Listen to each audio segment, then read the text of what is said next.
Ladies and gentlemen,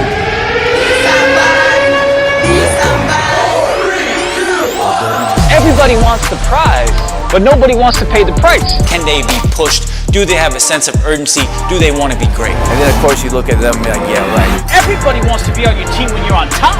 I saw the angel and the marble, and I carved until I set him free. Go be somebody, bro. But the most important part of the Be Somebody journey is the resilience. Welcome to the Be Somebody Podcast, your real and raw destination for all things entrepreneurship, leadership, and culture, with your host, Kash Shaikh, and our CEO and founder of Be Somebody Inc. and BSB Group International, Kash Shaikh. Welcome to episode 12 of the Be Somebody Podcast. A special shout out to all of our listeners, supporters, and of course our subscribers to the podcast. I'm your co-host, Kash Shaikh, with our founder and CEO of Be Somebody Inc. and BSB Group International, Kash Shaikh. What's going on today, Kash? What's going on, Vikas? How does it feel to be in a top 50 business podcast, man? It feels amazing. I can't believe we've broken it, but that's just the beginning. We got to get even better. It's all you do. I think it's the hair. It's the hair. It's the hair. People are watching. They're downloading. It's the word of mouth is expanding. Right. Speaking of hair, it looks fresh today, man. It looks cut fresh. It myself. It's an ongoing thing. It's an ongoing. Davey, we had Davey on a few episodes ago. Yep. Davey, man, shout out to you, man. And we're all gonna the barbers. talk about haircuts like every episode. I know. We're gonna have to, until they open back up. Right. I think we're gonna have to give them a little bit of a tribute. But Vikas, how's it been at home with Priya and Ovi? How many months now have you guys been homeschooled? I was thinking about you guys the other day because I was like watching some stuff on TV and I was seeing all the news and I was seeing all the updates about how people are trying to be more inventive and creative and focus on helping their kids learn. And I thought about you and your son, Ovi. So how's it been going, man? Yeah. Well, luckily he's in kindergarten. You know, it's not like a high school kid or someone that gets no algebra. Yeah, exactly. I was about to say algebra or like calculus or something like. So luckily it's pretty easy. I mean, I got this, right? The rhythm has been created. You know, now we're in a good flow. But it's definitely been an adjustment, man, especially when you're trying to, you know, focus on the 25 meetings we have on Google Hangouts every day, along with getting his curriculums and stuff ready. It's definitely been a little bit of a challenge. You know, we have to have like a system for him in place, put out his worksheets that he's got to do, download the Google Hangouts, the video that his teacher sends home every single day via email on like what they want to learn, what they got to write and stuff. So you got to remember that the younger kids, they need the routine. And they need that interaction. That interaction is so important. So all in all, it's been great to just be able to evolve and pivot and change the way we have our daily routine. But I'm happy to have that time with him for sure and understand what all he's doing. So thank you for asking, man. Really appreciate that. It's been interesting. It's been challenging, to be honest, Vikas, for myself, from a leadership standpoint, to try to figure out what's the right balance, because I know we still have a business to run. We still got work to do.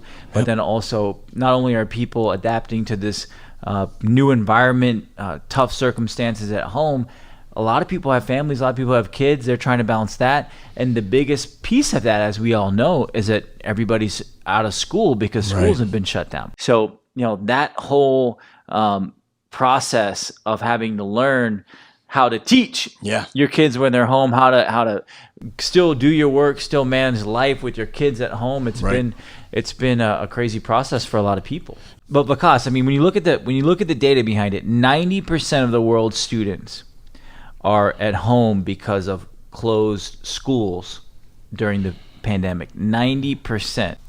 When you just look at kindergarten to 12th grade, school closures due to coronavirus have impacted at least 124,000 U.S. public and private schools and at least 55 million students. The other thing that's really come to life during this pandemic is what they call the digital divide between the haves and the have-nots, the income gaps, because 1.2 million people lack a reliable internet connection in the state of California alone. Wow. And the reason I bring up California is because I was listening to the other day the mayor of Los Angeles talk about the school closures, and there's been debates because states can kind of dictate what they do. There's been debates on, you know, when do you open up again? Do you open up again? All that. And he was like, no, we're keeping it closed for the rest of the year, which most states are. Yeah. And he said, and we're also preparing for the next school year where we may have to shut down again because there's a lot of concern that until there's a vaccine, that schools may become a breeding ground of spreading this virus, so they may want to spread it out. They may close down again. And he said on the bright side, we're looking at we're innovating and we're making sure that virtual classrooms and online learning and all that, we're getting better. We're optimizing that for the future. But on the negative side, you got 1.2 million people that lack even a reliable internet connection in California. And then nationwide, 17% of students don't even have a computer at home. Wow. According to analysis done by the Associated Press. And 18% of students don't have broadband internet access. So when you think about the expanding divide between the haves and the have-nots, it makes this scary because I'm excited that we're coming out with and enhancing and elevating all these online learning tools. But I also, we're concerned about the folks that don't have access. Yeah. So anyway, because there's so much on this topic of education, the current crisis that we're in, the post-pandemic outlook of what it's going to be like. So that's why I'm really, really excited about our guest today, Dr. Santa Ono. He's been someone that I've been very inspired by from a leadership standpoint because he's so relatable. He's so authentic. Right. He's of the people. He's got that Augustus Caesar leadership of the people quality to him. And he's not only leading a big university in Canada right now, but he used to lead one in our backyard here in Cincinnati, University of Cincinnati. Go Bearcats. Started a hashtag hottest college in America. But I remember those tweets. But it was basically about all the growth and innovation that the university had during his time. Yeah. Not only did it drive awareness about what was happening at the University of Cincinnati, but it also started to share all the different accolades and accomplishments of the different departments. Yeah. Both on the education side, on the sports side. And as a brand builder and as a marketer, I really believe it was such a simple but powerful way to market the university and get people talking. During his time, UC had its highest enrollment in school history. Wow. They had higher test scores, they had higher engagement, so it was such a powerful time, and successful time in the school's history. So, man, I'm pumped because there's a lot of questions we got to ask, Doctor, when we talk to him. Yep. Well, let's get ready to bring him on. Let's welcome a leader who graduated with a PhD in experimental medicine from McGill University in Montreal. Went on to be a professor of medicine and biology at Harvard, Johns Hopkins, University College London, and Emory University. In 2012, became the 28th president of the University of Cincinnati. Go Bearcats! And in 2016, went on to become the president and vice chancellor of the University of British Columbia, which has over 16,000 faculty and staff and over 60,000 students. Please welcome, from Canada, Dr. Santa J. Ono! Yeah! Nap, do we have him on the line? All right. Yeah, hello, everybody. How are you doing? We're doing great. Dr. Ono, I think that might have been the longest intro in Be Somebody podcast history. There's I think it was. So many credentials, so many places that you've been and led. So it's such an honor to have you on the show. Thank you so much for being here. It's an honor for me to be on the show. Anything to do with Cincinnati is always a pleasure. We walk around the streets here and people know, people know your name. People know what you've done here. People appreciate what you built here. And, I know we're going to get into a lot of things in our conversation, but I'm sure it's inspiring and meaningful for you to know the legacy that you left behind here in Cincinnati. Well, it was a team effort. There were great people at UC, and I was fortunate to have wonderful relationships with the city councilors and the mayor and CEOs of the different companies. So we did everything together, and I was just one piece of the puzzle. Dr. Ono, before we get into kind of everything that's happening today, which is quite a bit, and obviously all of the leadership that you and your team are providing to help combat the COVID-19 crisis, I'd love for you to just give our listeners a little background about you and your personal journey to get to where you are today. Well, I was born in Vancouver. My father was a professor of mathematics at the University of British Columbia. This is where I started out my life. This is where I learned how to walk. This is where I learned how to ride a tricycle.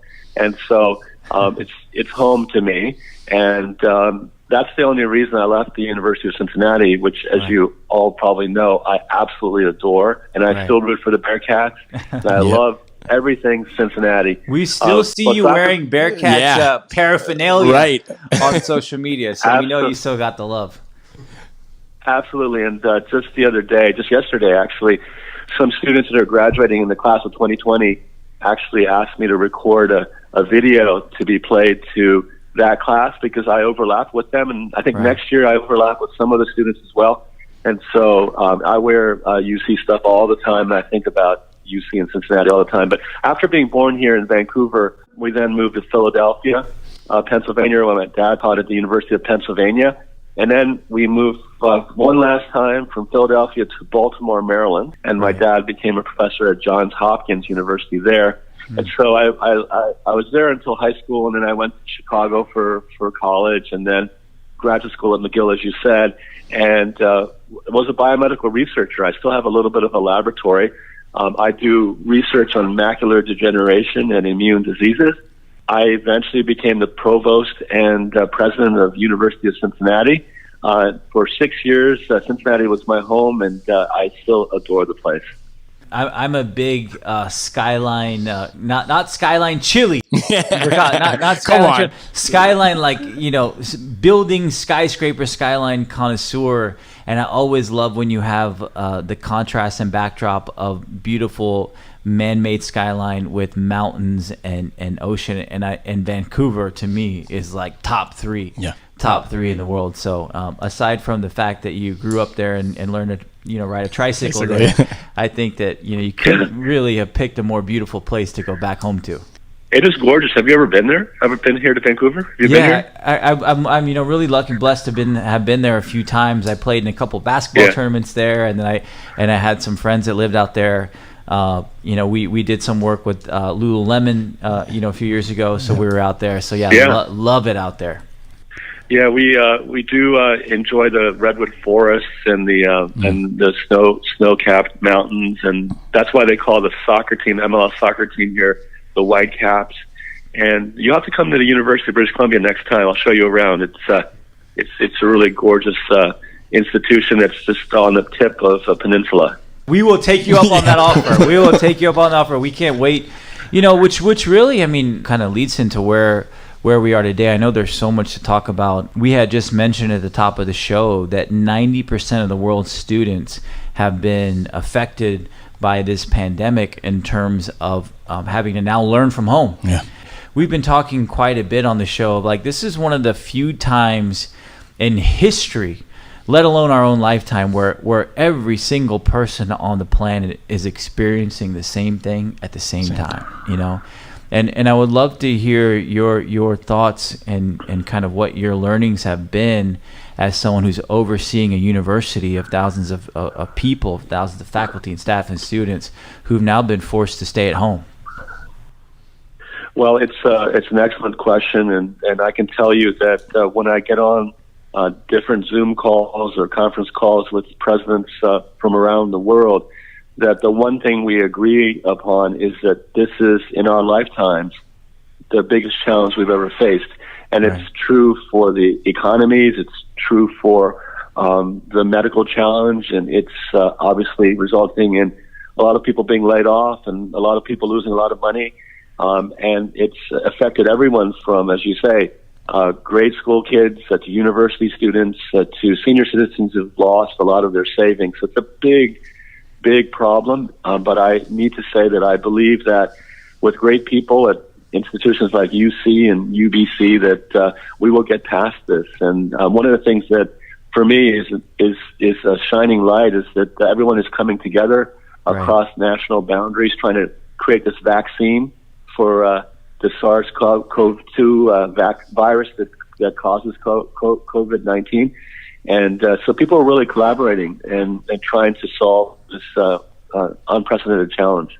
Yeah, and actually, I know UBC is really doing some significant COVID-related research, everything from studying the virus to seeing how it's transmitted to developing new drugs to fight the disease. So I'd love to hear, some insight on what you all are working on and how all that is evolving today.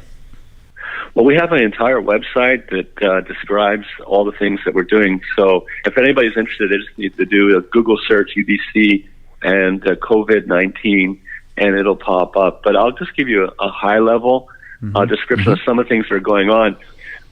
We just, one of our researchers just published a landmark paper in the journal Cell, which is one of the top journals in the world, which identified a small molecule that can block the binding of the virus that causes COVID-19 to essentially the entryway into the cell. The virus actually goes inside a cell and multiplies inside a cell, and then enters the body and just wreaks havoc by infecting the lungs, as you know. And so one of the big breakthroughs was just finding a compound that can block that virus from even getting into the cell. And in laboratory tests can actually interfere with the amounts of virus that can propagate by 5,000-fold. And so that's a breakthrough right there, and that's already in clinical trial. The scientist called Joseph Penninger at UBC was the person who found the door that the virus uses to get into a cell to infect it, and he was therefore in the best position to block that door. It's already gone through phase 1 trials, which means it's safe to put into people, and now it's going rapidly into phase 2 and hopefully phase 3 trials, and hopefully we can get it into man. And so that's probably one of the most exciting things that is happening. But the other thing that there's a lot of focus on is, second, really trying to develop reliable, very fast tests, because one of the things that we're all going to need is to reopen our economies. Because we're going to be able to test people really quickly, and so tests are being developed here. And the last thing is a vaccine. Some people may know that UBC was the first to sequence the SARS virus and to develop the first SARS vaccine. So we have a lot of people that have a great track record in vaccine development. So we're going to really try to develop a what we call SARS-CoV-2 vaccine for COVID-19. So those are the three big things we're working on. In terms of the history and heritage you all have from a research standpoint, with what you learned and developed with SARS, how is that helping you all as an institution combat and contend with COVID-19? Well, I think I think if you look at the numbers, you can see how that experience has been really helpful for us as Vancouver, as British Columbia, and hopefully we can share that with the rest of the world. Some of you probably remember that a lot of this started out in the Pacific Northwest. Seattle, Washington were some of the early cases. Yeah. Some of the early cases we're just a little bit north of Seattle here in Vancouver. So some of the early cases in Canada were in Vancouver. But if you look now, about 4 to 6 weeks after those cases, BC has very relative few number of cases and very few deaths. And if you compare us to, let's say, Ontario, Toronto, or Quebec and Montreal, or New York City, or the Baltimore, Washington area, even though we started out earlier with the COVID-19, we've been able to manage it. And that, I think, is really a direct reflection of our experience with SARS. We have a big public health school here at UBC, and so the public health officials, the people who run the CDC here in Canada, are our faculty members. So we have a lot of experience with testing and contact tracing within this metropolitan area. And that really, I think, has been really instrumental in allowing us to flatten the curve pretty quickly. Dr. Ono, it's been interesting. A lot of the work that we do with our sister company at BSB Group International has actually been helping large retailers launch their own COVID testing programs and plans. And those are drive-through testing where they use a nasal swab. Yeah. It takes like 15 seconds in each nostril, and then within 24 to 48 hours you get your test results back. That's a lot better and faster than what we had available to us a few weeks ago. But now we're saying that obviously that we want it even faster. We want to help even more people. So how can we get at-home test kits and things like that? That's been the focus. And then there's been a focus on antibody tests. And at one point everyone was saying, hey, these antibody tests, they're going to be awesome because we can see who's immune. Now, the most recent kind of conversation is like, hey, maybe this isn't going to work because maybe if you had it before, you may not have immunity. I mean, so basically the conversation, the dialogue, and what's working, what's not, what's possible, what's not keeps changing every day. So how are you guys managing that? How are you staying on the forefront of that and or leading the discussion on that? Well, you obviously know a lot about COVID-19 because you're absolutely right. The thinking about whether you should wear masks, the thinking about whether antibody tests are useful has been evolving daily. Right. And I think the public is just confused because you have experts saying one thing one day and 1 week later they're saying something different. Right. The reason is that this is a brand new virus. People are guessing as to how it's behaving. People are guessing about what might happen in the next several months. People are guessing as to whether or not antibodies have any kind of protective role. And so, it's going to take more science to figure out what kind of antibodies and what concentrations of antibodies and the specificity of those antibodies, whether they're going to have any protective value at all. Same thing goes for a vaccine. There are so many different approaches being used. There's a spin-off company of UBC called Abcelera, which you might have read about, which is really doing some work and trying to take the antibodies out of people who have recovered and transfer them over to people who are newly infected. Right. So that's one approach. The vaccine approach, there are multiple different ways to approach that. There's a leading effort at Oxford University right now. Adrian Hill's working on that, and they're probably the fastest out of the gate. That's one approach. There are other approaches that don't use any virus at all, that use expression vectors that will express the spike protein for SARS-CoV-2, and hopefully that will function as a vaccine. There are multiple efforts at UBC thinking about whether to use modified virus or to express parts of the viral capsid protein. So there's multiple approaches, and I think the way to solve it is, since we don't know what's going to work, is to diversify the approach. And that's what we're trying to do at UBC. The discussion changes by the day. And I think, one of the silver linings in the educational space is renewed recognition of our universities as these great kind of powerhouses of research and innovation. Your pedigree, Dr. Ono, at even Johns Hopkins, which, as you know, has been playing a lead role in reporting the cases and the recoveries and all that. Even our website has an API pull from Johns Hopkins statistics. You're absolutely right about the pivotal role universities are going to play in restarting the economies. And that goes for UC, it goes for UBC, it goes for all the universities around the world. They're very important because if you think about the paucity of ventilators that are ICU grade, it's universities that are innovating cheap, affordable ventilators that could be deployed very quickly. The biggest thing that we've learned from this pandemic is that the world has been unprepared. Japan is totally unprepared. Right. The U.S. is unprepared. We're unprepared. I don't know anywhere that was really ready. And so one of the things that we have to take away from this is you can't start investing in research. You can't start investing in a pandemic response, organization or infrastructure in a nation. When it happens, you have to be ready before, and it could happen anytime. We've been sitting on a time bomb. We're lucky that it only happened now. It could have happened anytime. But it's when Tony Fauci says it could happen again in months or in years or a different virus, that's reality. And I think it was George W. Bush that said we better be ready, and we better have learned our lesson and be ready.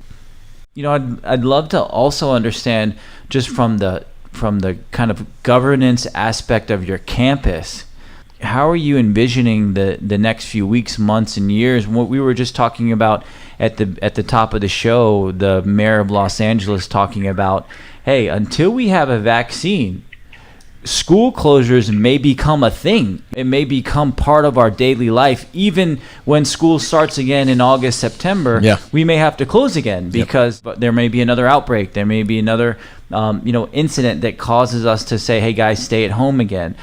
Are you thinking of things like that, or how are you managing and planning for the future of your campus? universities are also going to be critical, not only in beating this virus, but in thinking about a more resilient, a new economy for Cincinnati, for the whole world. We have to be the brain trust that thinks about new economies and how to get retrain and upskill people that have lost their jobs so they can re-enter and feel empowered to contribute to society. So that's the first thing I want to say. In terms of university, what's happening over the next weeks to months, we're in the same boat as everybody. We don't know exactly what's going to happen with the virus. We don't know if we start in September. That's the big question that everyone is struggling with. There was some thinking from Harvard to not start at all in the fall and start in January. They just came out with information from their provost today that they're going to try to open in September.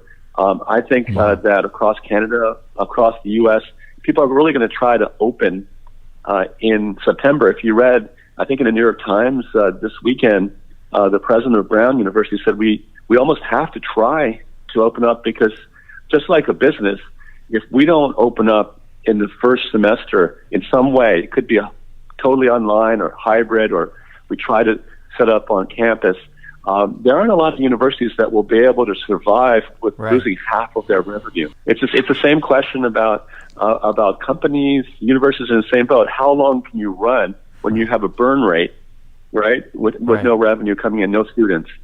And so I think what universities and UBC is thinking about, and we're doing this with our public health officers and the provincial government and the federal government, is we're really thinking about how to phase this in and to be ready to test and to self-isolate individuals that might become infected, to be ready so that we can do it in the safest way possible, using data and using the advice from the experts on how we should do this. So we're in the same place. New York is there. City is there, as you know, and that's what we're doing at UBC. We're essentially a very large town. When everybody's here, it's about 80,000 people. So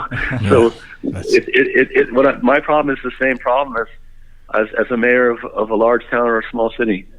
It's so meaningful hearing you talk about it, Dr. Ono, because even I think about myself as CEO of a small company, 20, 25 people. One, what's the best thing for our people from a safety standpoint, but then also what are the realities of our business? And then how do you kind of navigate and manage those two? Because you say, look, I know that some people on my team are going to be uncomfortable coming in. And I know some people are just, chomping at the bit to come in. Yeah. And I also know that I need some people in for us to keep building our business and paying the bills and driving revenue so that I can keep everybody on the payroll. So it's just such a tough thing to figure out. And when I think about you, not only do you have to think about that for your staff, when you decide to open up, of course, there's going to be some students that are a little bit, apprehensive. Right. Well, we don't know how many students are actually going to show up. We already have a lot of deposits, so we have a pretty good idea that what you would call in-state or domestic students, it looks pretty good. But we don't know exactly how many international students are going to end up matriculating at UBC, and it's pretty much the same at every university around the world. Students we know from QS survey data, that students that typically would leave their country to study at UC or OSU or UBC or U of T, that they are now thinking twice about whether they're going to actually get on a plane and study in a different country. It's a big deal, Right. And there's still travel. What percentage of UBC students are international?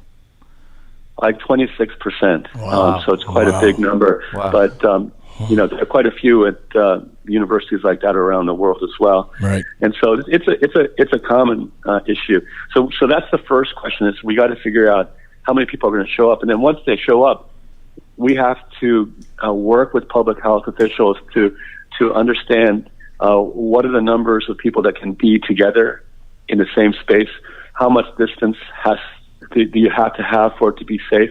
And so if you think about a very large lecture hall class with, say, 200, 300 people, those won't be able to meet because that's by definition high density. Right. So we'll probably have to have a hybrid curriculum where those kinds of classes are taught by online, and then that they meet together in sections where you can space them out sufficiently to be safe. And maybe some of the upper class sections that have fewer students can meet in the larger classroom and be perfectly fine and be face to face. So that's one of the things that we have to wrestle with. The other thing, which I'm sure the Bearcat fans are thinking about, is how can you get 40,000 people in Nippert Stadium safely? Right. You probably can't. And so you probably have heard that the big revenue generating sports like basketball and football, it may be very difficult to do them this year. Yeah. Right. And so that's a big headache for all university presidents. It's amazing to think about all the variables, all the impacts that this pandemic has created, across the board, across the line, from the smallest businesses to the largest corporations. And I really do believe at the university setting, it kind of combines all the aspects, because it's the human element, it's the learning and the student element, it's the business element, it's the sports element. Everything. Yeah. It's crazy. It is crazy. But, I mean, higher education is a big deal. We estimate across Canada, and Canada is like a tenth of the size of the United States. Across Canada, the lost revenue of just international students not showing up is estimated to be $22 billion. Wow. So it's kind of a big deal. What do you believe will be the ramifications of that? Will that be having to furlough or let go of staff? Will it be shutting off certain activities and services? What's going to happen with that loss of 20 plus billion? Well, that's a worst case scenario. So it really depends upon, can we start in September? Will there be a second wave? How many students will actually show up? And different universities globally will be better prepared or ill prepared to deal with that kind of a financial impact. So schools that are very endowment dependent might get hit pretty hard if the stock market doesn't pick up, because they're depending upon those returns to run. If there are a lot of students that don't show up, that's a big hit in the revenue side. So it really depends. We certainly want to delay any kind of layoff or furlough until the latest possible moment, because our faculty and staff are the essentially the human capital. They're what makes UBC what it is today. Right. So everybody is just like in businesses, scenario planning about what if, scenario A, B, and C, and then we have timelines by which we have to make decisions, tough decisions like that. But fortunately, we have a number of levers at UBC, and we're pretty diversified in terms of our revenue streams. So I think we are, relatively speaking, in pretty good shape, but it all depends how long this goes. Are you guys building in already, and I'm sure you are, digital and virtual and online learning capabilities so that classes in session, the university's open, and we've done A, B, and C to make your online experience just as powerful? Absolutely. So first of all, UBC will be open, and I think most institutions will be open in one way, shape, or form. I think one advantage we have at UBC is that we were one of the founding members of something called edX. So we already have a pretty large group of individuals. We have people that run edX out of UBC. They run MOOCs out of us. And then we also have something called the Center for Emerging Media. And so we've invested a lot already. So we're not starting from scratch. We will almost certainly, as a university, as a province, as a nation, be investing much more so that we can be more nimble if there's a second wave, so that we can, if we are meeting face-to-face and we have to deliver large lecture classes, that we will have more demand. And so that's one of the things we'll have to invest in, is to make sure that we can do that. Our early phase of Besomebody was a learning platform and training platform. We did a lot of research on MOOCs, massive open online courses. And one of the biggest challenges of that format, whether it's the Coursera's or the university offerings, was drop off. Coursera, 90% of people drop off after the first session. And I really believe a lot of that is the lack of connection and motivation that you get from your professor, the person that you see and believe in. And you've been such an inspirational figure. As a team, we were talking about, what we remember about your time here at UC, and it's not just about what you did at the university. It's your personality, your MO, how you inspired people. And I really believe that aspect of teaching, Dr. Ono, is going to be so important as we move to these virtual solutions. I agree completely. And, we're having an academy here that's already meeting to help faculty members who are not used to teaching online to become comfortable with that. And we're even thinking about how to train students to get used to an online lecture. So those are absolutely critical. Teaching the teacher and also teaching the student to be receptive to online education.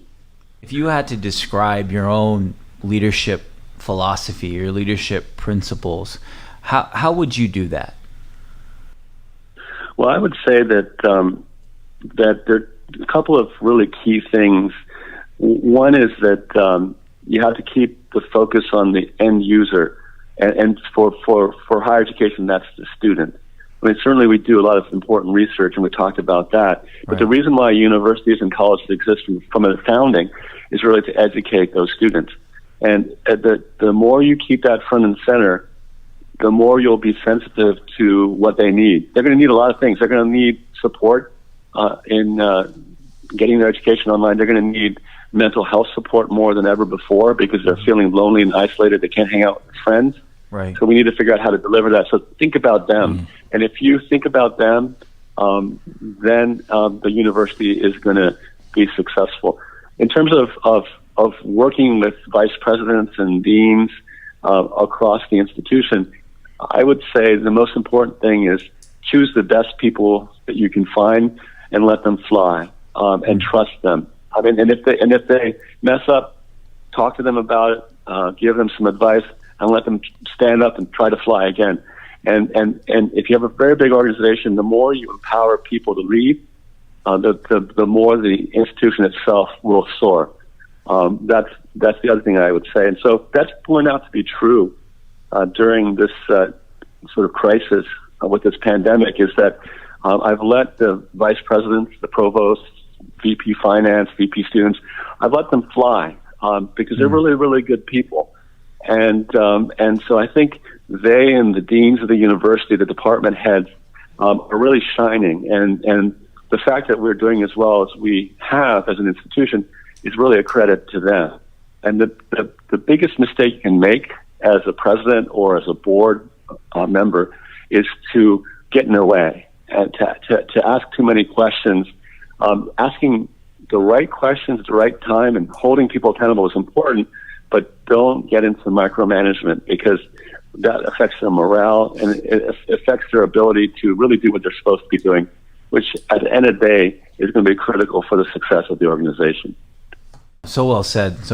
And I love the push to enable people to leverage their strengths and to do their jobs and succeed. But one thing that you mentioned, Dr. Ono, about mental health, I think is so relevant, and we know that you've been such an advocate and such a believer and driver of mental health awareness, mental health issues during your career. And it's so relevant right now. I've seen so many statistics, articles, studies about how people's mental health is suffering right now because of the pandemic, whether it's being locked at home, not being able to do things they normally do, anxiety. What are your thoughts on the mental health issue that we're all facing right now? Well, it's the next pandemic after COVID-19 is going to be the mental health pandemic. You can already see it. You mentioned the articles. If you look at individuals that are calling in to helplines, if you follow the number of women that are accessing support services from being battered, certainly north of the border, there's an escalation, and people have been monitoring that. I think that when you have such a hit to the economy with millions of people filing for unemployment or for support from the government, That's not a good situation. And you compound upon that the fact that families are isolated, and so they may be struggling with ideas of self-worth and self-confidence in one place. They can't get out. They can't let off steam. That's a real problem. When you have young people who are graduating from the class of 2020 or who can't see any friends and they're isolated, that's not a good situation for wellness. Right. And so we really have to, in addition to thinking about how to reopen the economy, we really, as a society, have to proactively think about how to take care of these individuals that we already know are hurting. Once the physical distancing is relaxed, I think that the governments would be very wise to set aside funding to provide mental health and support for every age. It's going to be critical. It's almost like this global reset. Maybe a silver lining is that now we'll all come together and say, this was always an issue. It's a bigger issue today and moving forward, and now let's address it together. I hope so. When I just recorded a video for an organization called 1N5, and this organization means a lot to me. It's based in Cincinnati, and its name really refers to the fact that 1 in 5 individuals will struggle with some significant mental challenge during their lives. I'll tell you that 1 in 5 is going to become 1 in 3 with the kind of trauma that people are experiencing. And so, but you're right, there is a silver lining. Hopefully people, it'll help get rid of the stigma of talking about something that's pretty common. Right. 1 in 5 is pretty common. 1 in 3 is very common. And so we got to stop being ashamed of talking about it. We have to support other people who are struggling. And there's a lot of positive things that have already happened because of support of organizations such as 1 in 5. There's a lot more counselors that are available in schools and in universities. There's a lot more online resources that have been developed thanks to the support of people. And people are realizing that, if you focus on wellness, it's one of the, proactively, it's one of the best safeguards against spiraling into mental illness. And so thinking about not only your diet, but also your exercise, thinking about having a well-balanced life where you play music or you just hang out with your friends, that you don't overschedule yourself. Those are some of the best things that you can do. One of the things that I'm going to talk about real quick is that we've launched an initiative called Connect with Compassion.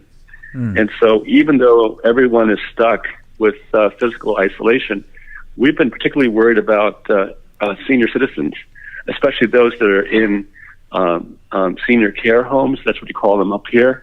Right. You might call them nursing homes south of the border. But a lot of those individuals are very, very isolated and very depressed, to be frank. I talked to some of them. And so one of the things we've been doing, if you look up the website UBC Connect with Compassion, is think about a multi-pronged approach where we can connect with them virtually. We can bring the music from our music students into them. We can stream it into them with video. And so even though they're alone, they feel like they're in touch and connected with younger people at our university. So I think all those kinds of things hopefully will result from this mental health pandemic that we're experiencing. Oh, that sounds amazing. And I know you're a world-renowned cellist, so hopefully the cello gets out and you provide some of that musical inspiration. What is your message to those class of 2020 seniors, whether it's high school or college, that aren't able to experience those milestones and those moments that they've waited their whole life for, whether it be prom in high school or senior pictures or all the things that you have on a university campus? What's your message to those students? Well, the first thing I want to say is I'm not a world-renowned cellist. I just try to play. That's such an important question that you ask, and that's why I recorded this message to the class of 2020 at UC. this has really been unfair. This virus has stolen what should be the most special moment in those high school students or university students' lives. They've worked hard to get into college, or they've worked hard to graduate from a university, and this should be the moment that they're celebrating. And what they're facing, and I'll get to what I'll say to them in a second, but what they're facing is jobs being rescinded, co-ops disappearing, and real concerns about whether they can pay for university if they're high school students because their parents have lost their jobs. And that they should be celebrating. They should be going to graduation. They can't go to graduation. It's been canceled. They should be going to prom. They can't. And so it sucks. So the first thing I would say, because it's important to be honest, is I'm sorry. It's unfair what's happened to you. So that's the first thing I would say. But the second thing I would say is that what's happened doesn't take away from what you've accomplished one iota. All of those things that you've accomplished to get you to graduating from high school, graduating from university, those still happen. And you should be proud of what you've accomplished. So that's the next thing I'd say. The last thing I'd say is, so at UBC, we were very careful not to cancel graduation. We were very careful to postpone it so that whenever it's safe to do it, we will do it for them. That's and awesome. We've also committed to a virtual graduation when they're supposed to have graduated. So, and we'll do everything we can to make it, as fun and as celebratory as possible as you can with a virtual graduation. But we've also committed that when it's safe, we hope to do it right and do it just the way they deserve. So I think saying that really means a lot to the younger generation to hear that, look, this is unfair, we're sorry, but we owe this to you, and we won't forget that you deserve your celebration just like we had our celebration.